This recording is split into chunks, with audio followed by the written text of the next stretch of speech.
Hello and welcome to this overview tutorial. Today we're going to look at a Marantz PM5005. So general specifications, so RMS power output covering a frequency range of 20 Hz to 20 kHz, 45 watts per channel into an 8 ohm speaker load, and then this will increase to 50 watts per channel if you're using 4 ohm speakers. And then total harmonic distortion over a range of 20 Hz to 20 kHz, both channels driving an 8 ohm load, is 0.05%. And then in terms of frequency response, for CD at 1 watt 8 ohm load, then that's 10 Hz to 50 kHz plus 0 dB up to -1 dB.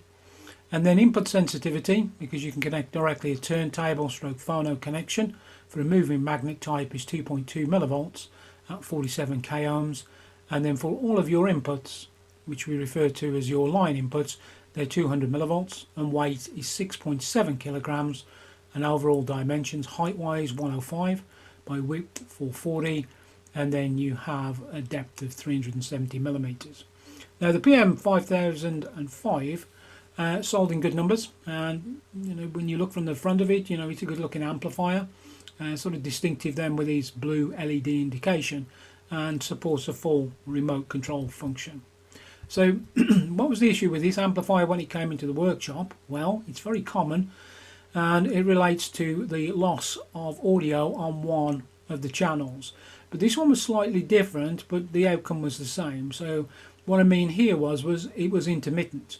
So once the top cover was removed, so it had a clean air of any dust or debris, just run the amplifier up on test.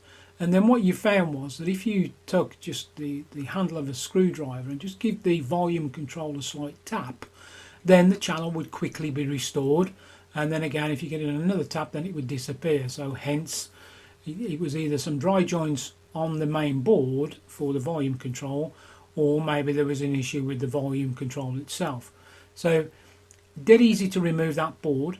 When you look from the front, just pull off the knob, and then you have 2 self-tapping screws, and once you undo those, what you'll be able to do, and you will need to disconnect the power connectors which sort of hinder the board being extracted from the rear. But once you've done that, you can remove the board, and it just unplugs them from the front micro stroke tone board. And then part of the repair, just turn the board over, and I just did a visual inspection. So what I'm kind of looking for is making sure that there's no cracks on the circuit board, which there wasn't, and also checking as well to ensure that there was no dry joints, and again there wasn't. So really the next course of action was just to replace this motorized volume control potentiometer, and that's what was done. And I'll show you the board, from the top, from it disconnected from the front board, and then also from the solder side of the board. So it is similar to the previous sort of repair blocks for the 5005 series. Just the replacement of the volume control fixed the issue. It is common, I'm starting to see more and more of these amplifiers arrive in the workshop for exactly this problem, but probably not this one where it was more intermittent then. But once that volume control had been replaced, then everything was good. And then the other part of the repair, check the main board for dry joints and all of that good stuff, but it's just the alignment for the bias output. And I mentioned this on the previous repair videos. For whatever reason, you find that it goes high on one or both channels. So the left channel wasn't too bad. The bias setting should be 20 millivolts with no speakers connected, volume control at minimum, and then no audio signal connected, and then all of your tone, balance controls, etc., all at midpoint. So there's a slight adjustment to make there, but as you can see here from the video, with the right channel, it was quite high. So just realignment back then to 20 millivolts. That just ensures that the output stage is not being overdriven.